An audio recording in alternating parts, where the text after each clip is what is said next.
മുള്ളൻകൊല്ലി പഞ്ചായത്തിലെ മരക്കടവ് 3 പാലം ഭാഗത്ത് രണ്ടാടിനെ കഴിഞ്ഞ രാത്രിയിൽ പുലി കൊന്നിരുന്നു. പുളിമൂട്ടിൽ ബെന്നിയുടെ ഒരാടിനെയും ഉറുമ്പിൻകരോട്ട് ബിജുവിൻ്റെ 2.5 മാസം ചേനയുള്ള ഒരാടിനെയും കൂട്ടിൽ കയറി കൊന്നു ഭക്ഷിച്ചിരുന്നു.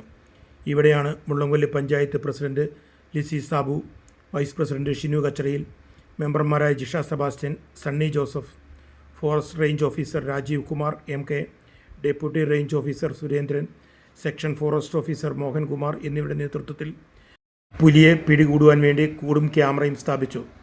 രാത്രികാലങ്ങളിൽ പ്രദേശവാസികൾ ശ്രദ്ധിക്കണമെന്നും അറിയിച്ചിട്ടുണ്ട്. കഴിഞ്ഞ ഒരാഴ്ചയായിട്ട് മുള്ളൻകൊല്ലി ഗ്രാമപഞ്ചായത്തിൻ്റെ വിവിധ വാർഡുകളിൽ പുലിയുടെ ഭയങ്കരമായിട്ടുള്ള പ്രശ്നങ്ങൾ ജനങ്ങൾക്കുണ്ടായി. 6-ാം വാർഡിൽ കഴിഞ്ഞ ദിവസം ഒരു പട്ടിയെ കടിച്ചു, കൂട്ടിൻ്റെ അകത്തുനിന്ന് കടിച്ചു കൊന്നു പുലി കൊന്നു.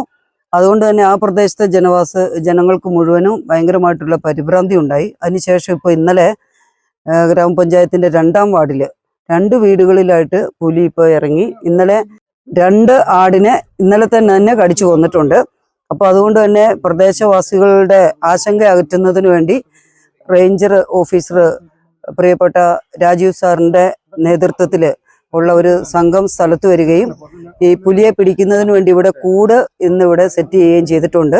അതുകൊണ്ട് തന്നെ നമുക്ക് ഈ പ്രദേശവാസികൾക്ക് താൽക്കാലികമായിട്ടുള്ള ഒരു ആശങ്ക മാറിയിട്ടുണ്ട് ഇപ്പോൾ. കാരണം ഇവർ ഈ ഫോറസ്റ്റ് ഡിപ്പാർട്ട്മെൻറ്റിൻ്റെ ഭാഗത്തുനിന്ന് അടിയന്തരമായിട്ടുള്ള ഇടപെടലുകൾ ഉണ്ടായിട്ടുള്ളത് കൊണ്ട് തന്നെ നമുക്ക് പ്രതീക്ഷിക്കാം ഇന്നും നാളെയായിട്ട് ഈ പുലി കൂട്ടിൽ കയറുമെന്നുള്ള പ്രതീക്ഷയോടെയാണ് ഞങ്ങൾ എല്ലാവരും ഇവിടെ നിൽക്കുന്നത്. ഗ്രാമപഞ്ചായത്തിൻ്റെ ഭാഗത്തു നിന്നുള്ള ഒരു അറിയിപ്പായിട്ട് ഇത് എല്ലാ ജനങ്ങളും ശ്രദ്ധിക്കണം.